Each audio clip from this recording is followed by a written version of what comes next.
This is ABC15 Mornings. Boy, another busy night on the roads. Right now, we are tracking several major crashes. Everything that we've learned so far right ahead. And spring break, it's almost here, and it's time to get your plans locked in. Our Smart Shopper team with a few tips to save you money when you book your ticket. Speaking of book, the Phoenix Suns taking over in Cleveland. We are checking in with our city's all-stars as they take part in this weekend's festivities. I love the intros, so maybe we'll hear those. They're my fave.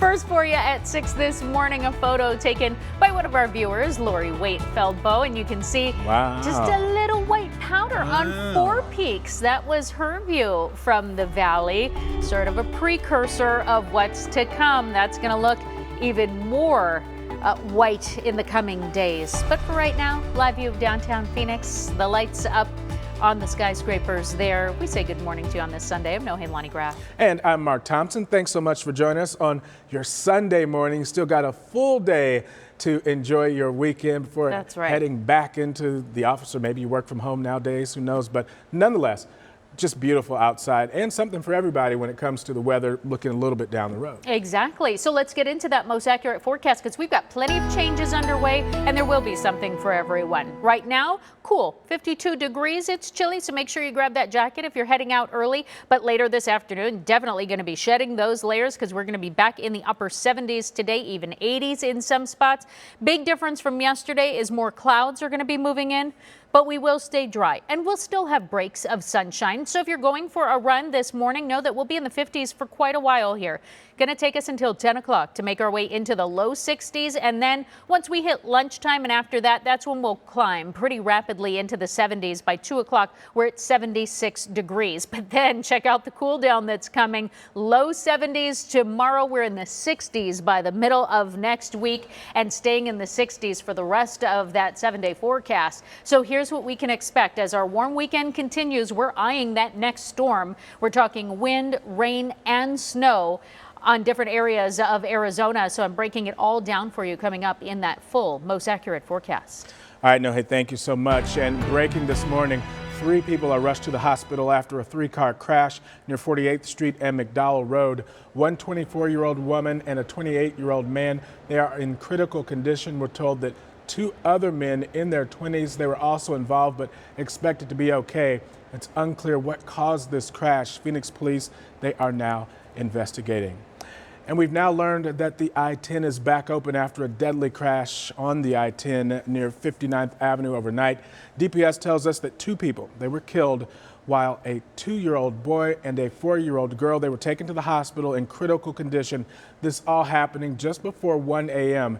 DPS telling us that they believe that the car may have been street racing at the time this crash happened.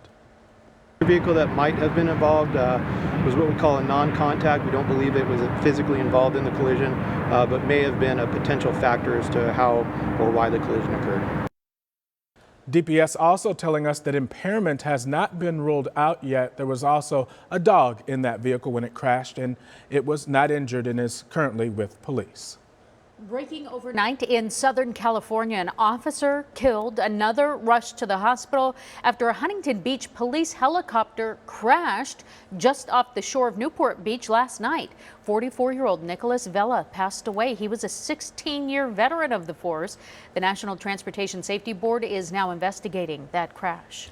And a pilot has died after their plane went down Saturday near Kingman. It happened near the Triangle Air Park there. The pilot, the only person on board. The FAA and the NTSB are now headed to that scene to investigate what caused it.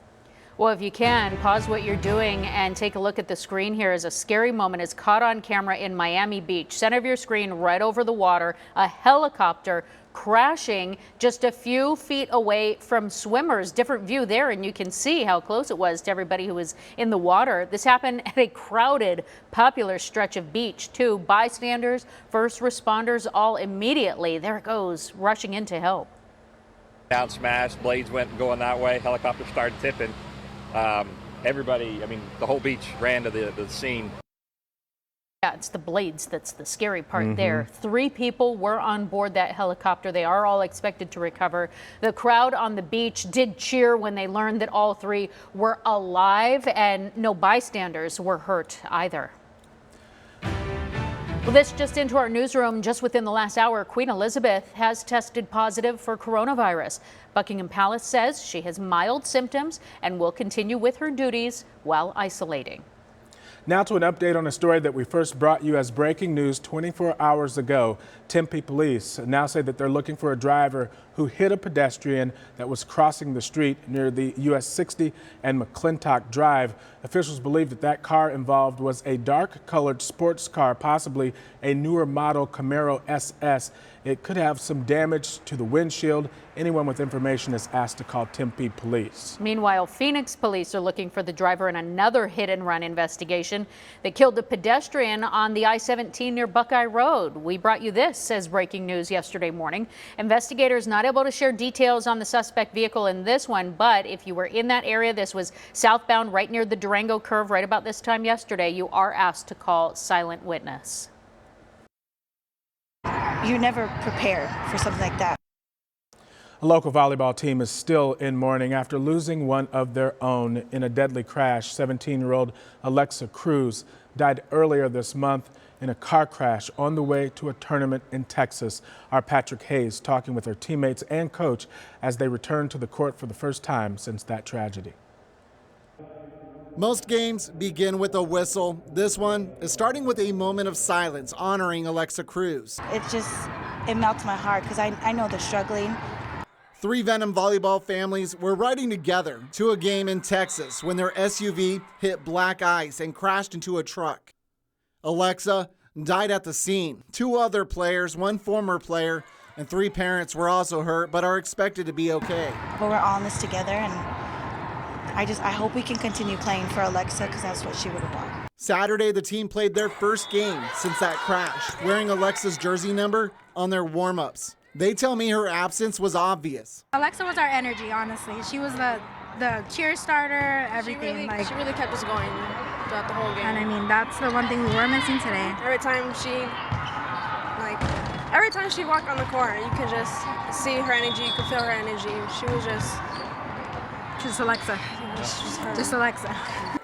Players say they're going to miss joking with her on the court. We always high-five each other hard, and in my hand would she'd always leave it stinging, so not having that feeling in front of us just...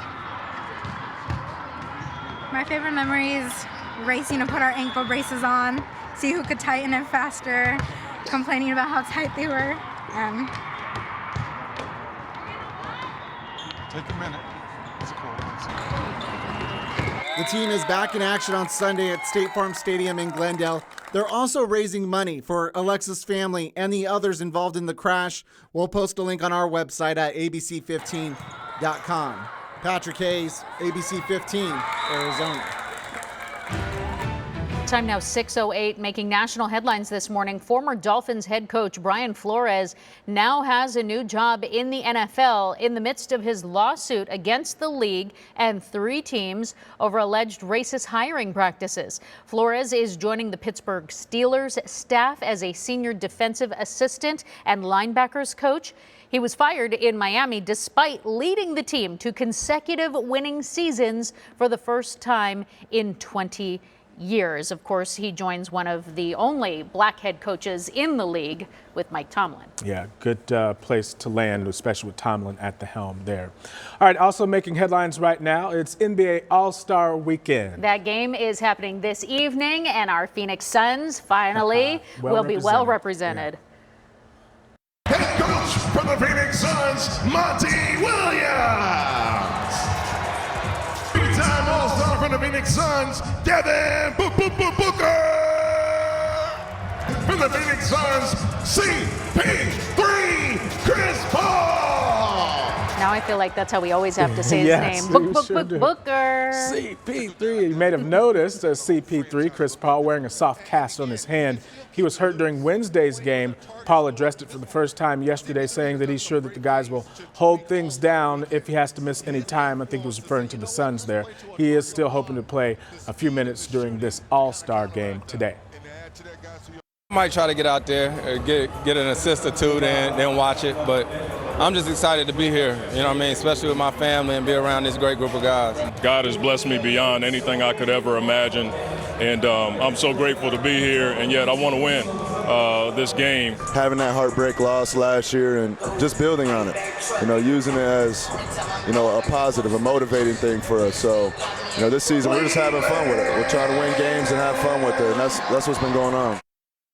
And you know what? I think because it's up to the fans to get our players in that All-Star game. So the more we start seeing them, I think that's the next step for our fans. We've got this great fan base. So now we've got to start voting them to get them in. But I'm stoked to see them. And I think, what did you say earlier? Chris Paul's a 12-time All-Star? Yes, 12-time All-Star. And it's interesting they're on separate teams for this All-Star game because. A little friendly competition. Yeah, LeBron and KD, they picked just like old school at the playground. They each picked players. And so they landed on separate teams. Should be fun to watch.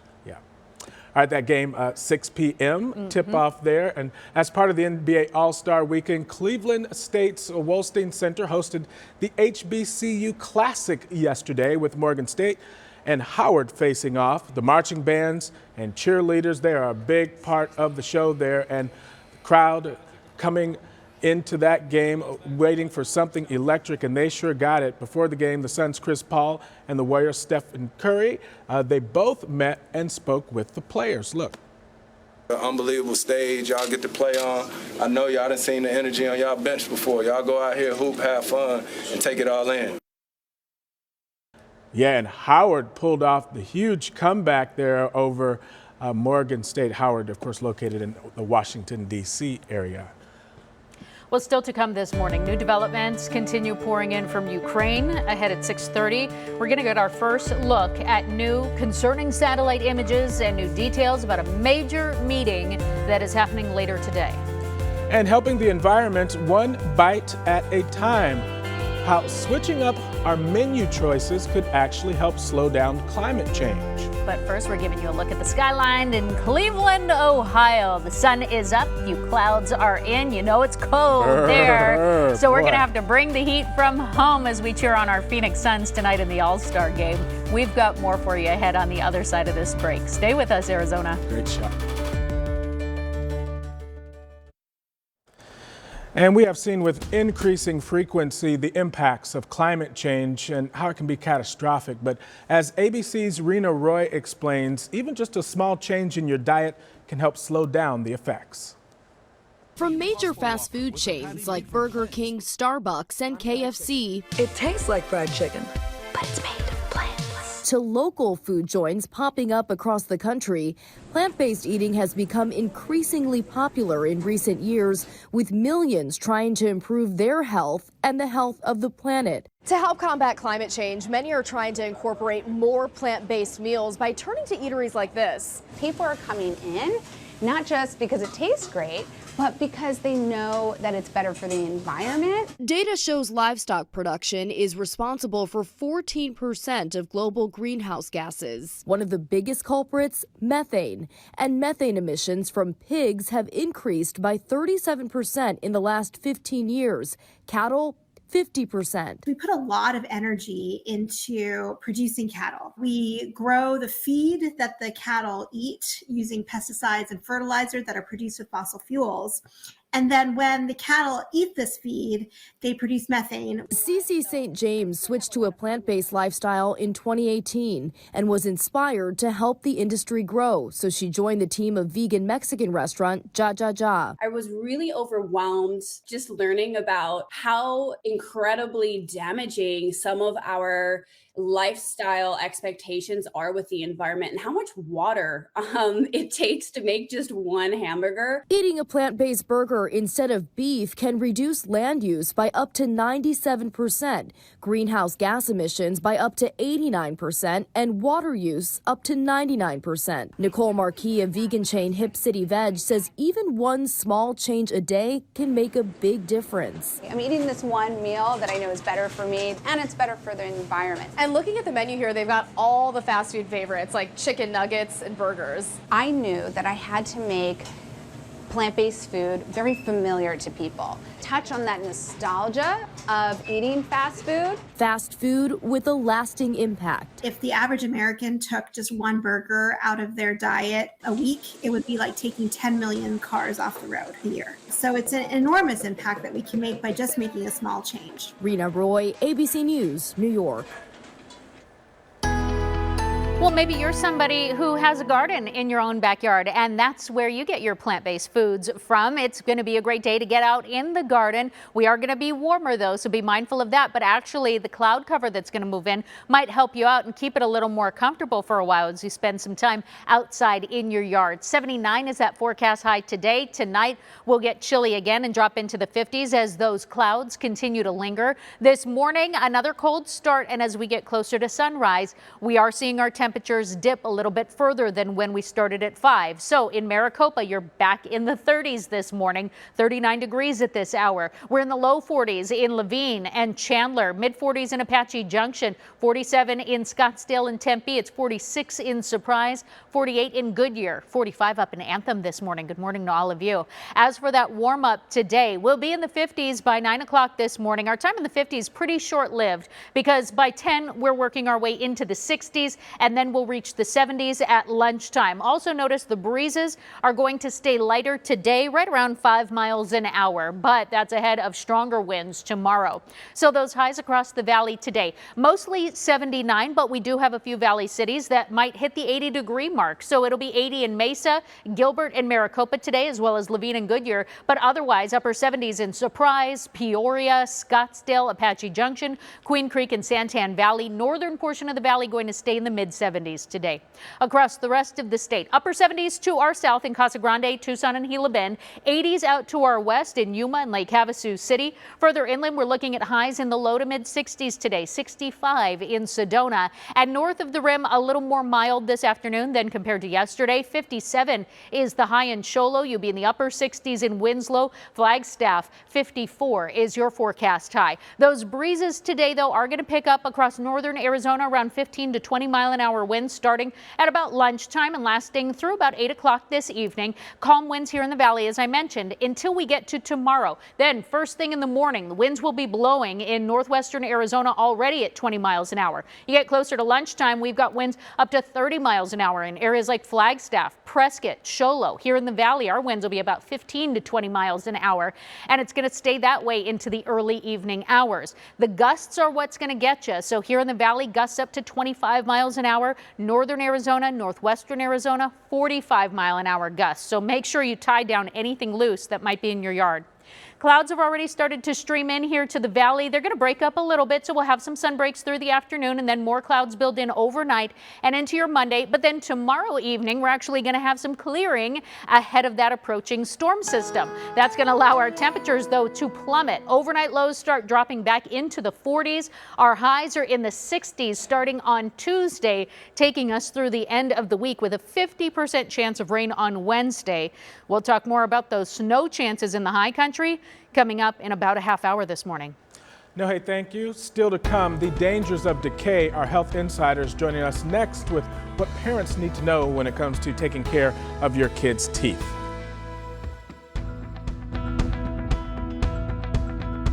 Thanks for watching ABC15 Arizona, streaming 24/7 on Roku and these streaming devices.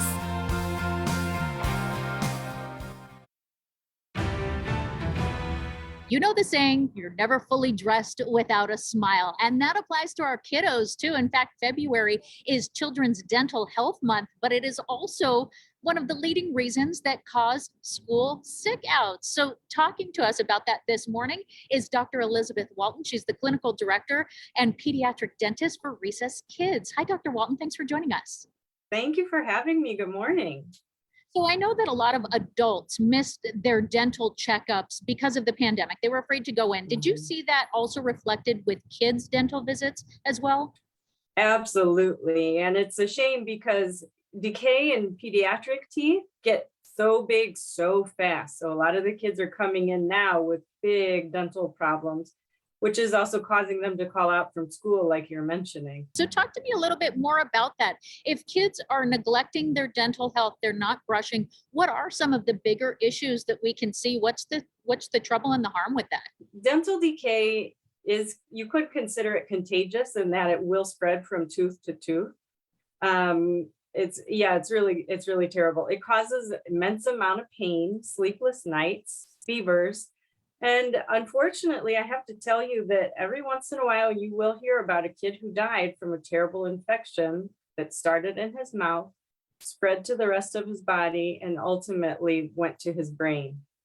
And so there's really a lot of trouble with that. Nobody wants to hear about that, but that is the reality of it. And also money down the line, fixing your kids' teeth, setting them up for a bunch of dental work. So how soon then should kids start brushing? How do we start building those habits with them? I want you guys to start before you even have teeth in the mouth to brush. A nice, soft, wet rag after breastfeeding or giving formula to the baby will help get them accustomed to mother in the mouth. Cleaning the gums is really important so that then when you do get that first tooth in your mouth, which is the signal to go see the dentist, then they're a little bit more comfortable with the toothbrush and ultimately with strangers like me or my colleagues looking in their mouth. And then the last one, when it does come to brushing and choosing that toothpaste for our kids, there's always a debate, fluoride, no fluoride. They get enough from the water. It needs to be in their toothpaste. What do we do? Fluoride, hands down. It's got to be the single most important advancement in public health that I'm aware of. It will stop decay. We have some fluorides now that are so strong that we think that they actually can reverse it. Fluoride, absolutely. As long as the baby is able to spit. That's why we have those training toothpastes. I don't want the baby to be swallowing all of that. Oh, well, these are all wonderful tips and great guidance for parents so that the kids do have great smiles. And when they fall out with those teeth, it's natural and they're ready for the Tooth Fairy, which, by the way, Tooth Fairy Day is February 28th. Dr. Walton, thank you so much for your time this morning. Thank you for having me. Excellent advice there. As we head to break, a beautiful shot there. You see the water coming on shore. This is Kiowa Island, South Carolina. We'll be back in just a minute. Keep it here.